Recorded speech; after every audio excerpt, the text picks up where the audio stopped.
Om Shanti, everyone.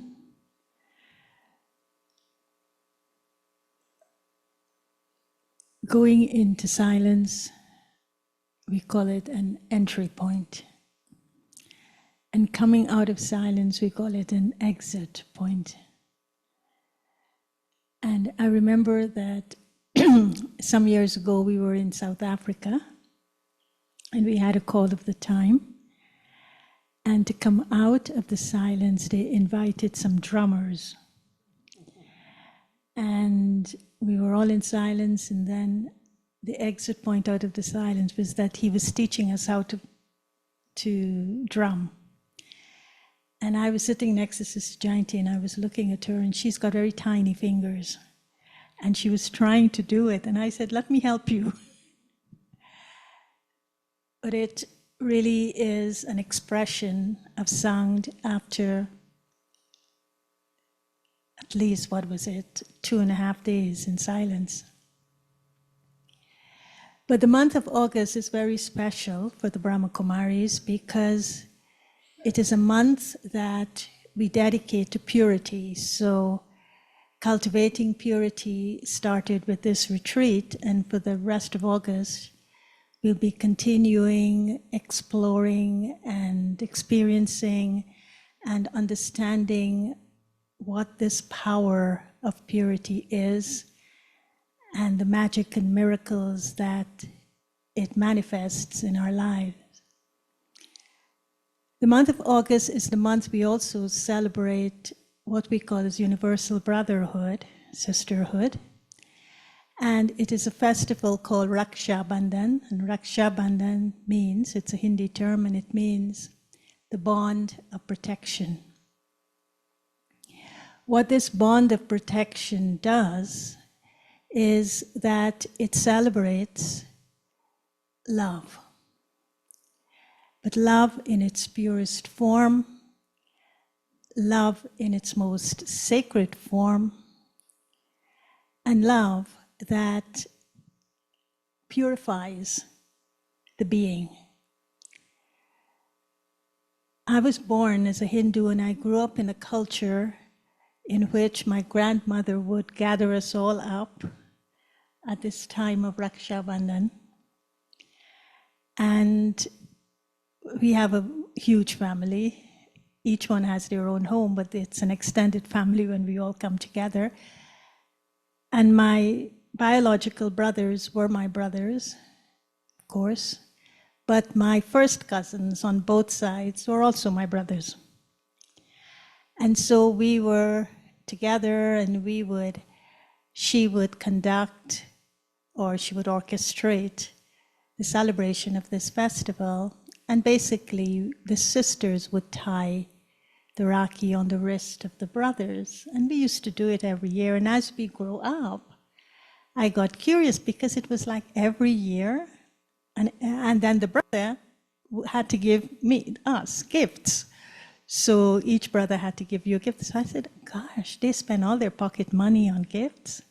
This doesn't seem fair. What is this festival is all about? Because when you grow up, of course, you are beginning to think for yourself and wanting to know if I want to still celebrate this. But one day she took me aside and she said, let me explain something to you. Let me explain the significance of this to you. And she said that with you tying that Rakhi on the wrist of your brother, he is looking at you as the most precious thing in his life, and he is also extending that love, that precious love to you. And the promise that he's making to you is to uphold your dignity. So she said, if he can do that for you, looking at you with that vision, then the idea here is for him to do it to every woman he meets in his life. She said that, and I heard it. And later on, when I was at the UN and we were working on women issues and violence against women, particularly domestic violence, I understood what she meant. at that time.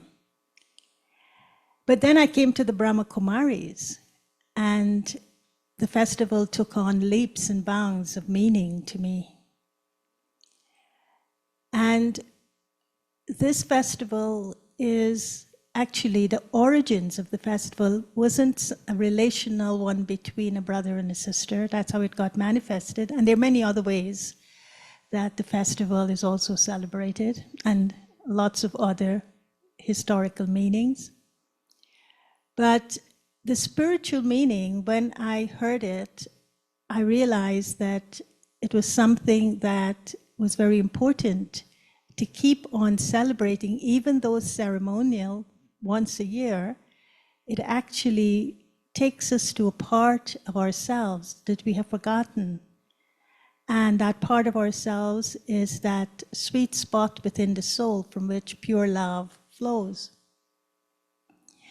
And so the festival spiritually means that that thread is tied by the Supreme Soul to the souls with that pure love.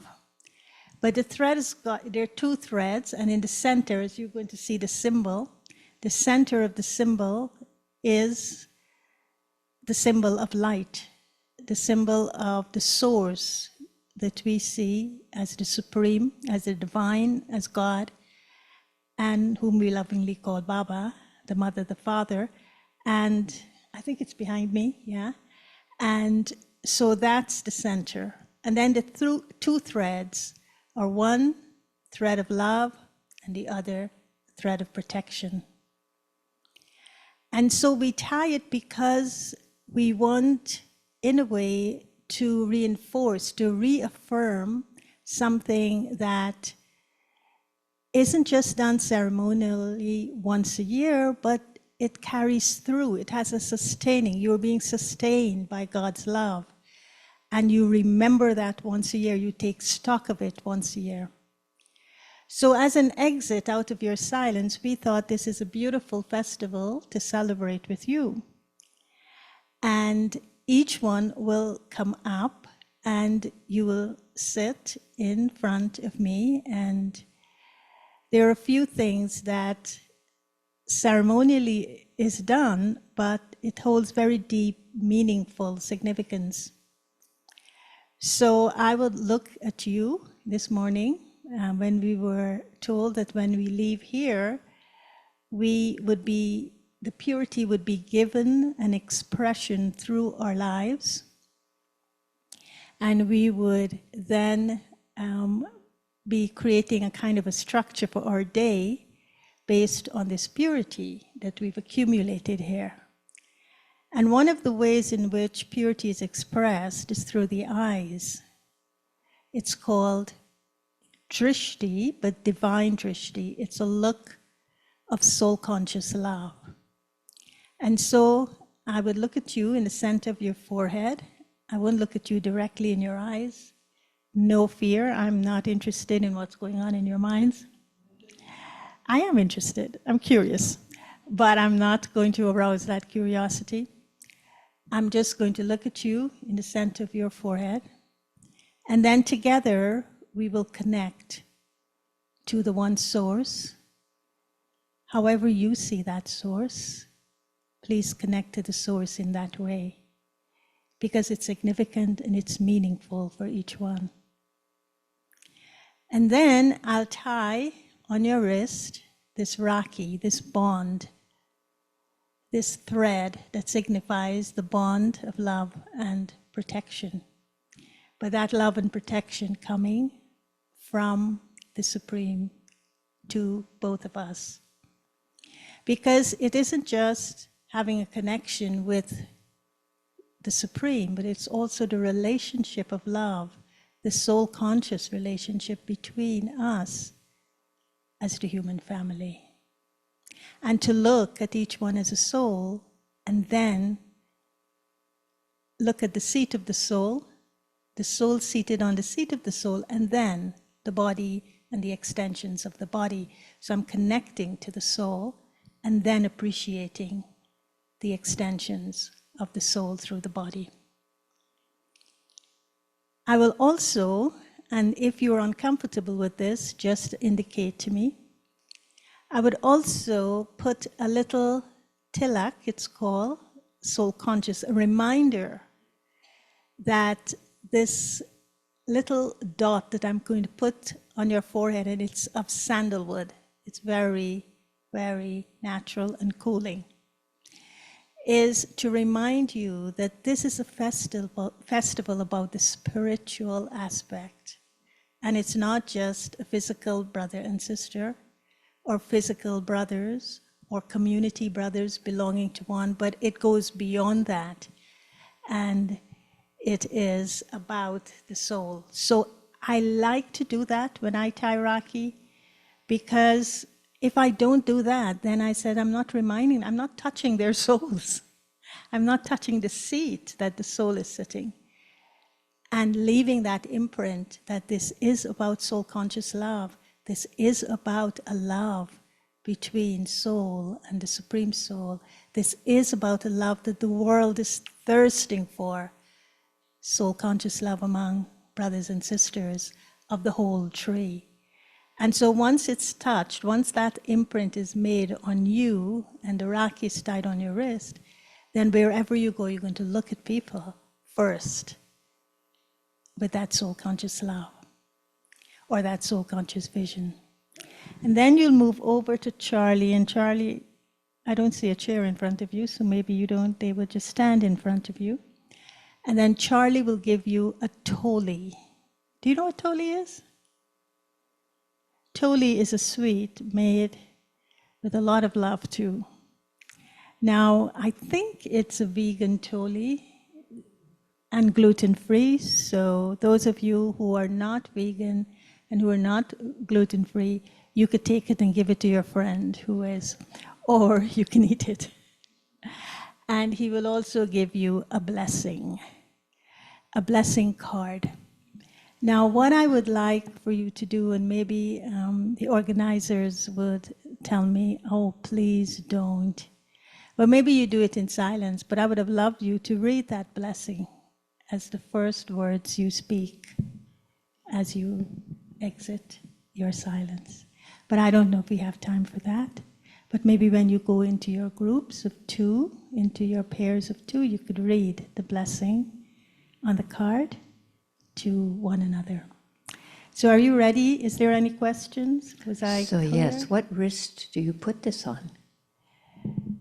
Any wrist that you're comfortable with. I'll tell you a story, and sorry, you prompted this. I was in Colombia, and I went to tie Rakhi on someone, and she looked at me and she said, which wrist? And something within me said, which wrist would you like it on? And she extended her left wrist, because usually we tie it on the right.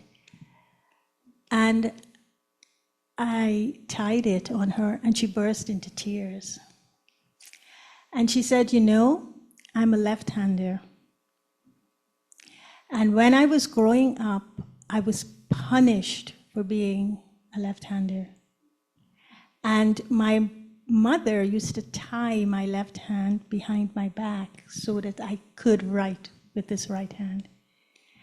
And she says, but I never could write with the right hand. And she says, but that deep feeling of being punished for being a left-hander, I never forgot. So she says, I was so happy when you said to me, I can have it tied on the hand I want it tied on. And then I said to her, well, will you let go of that feeling now? And she smiled. So Judy, I cannot say. Either wrist. And what do I do at night? Do I untie it at night when I get in the shower? We just are coming out of purity. Your purity will tell you what to do. Let your purity speak to you. Charlie, do you want a chair in front of you? You want them to stand? It's okay if they stand? Yeah. All right. Marcella, are you going to play for us?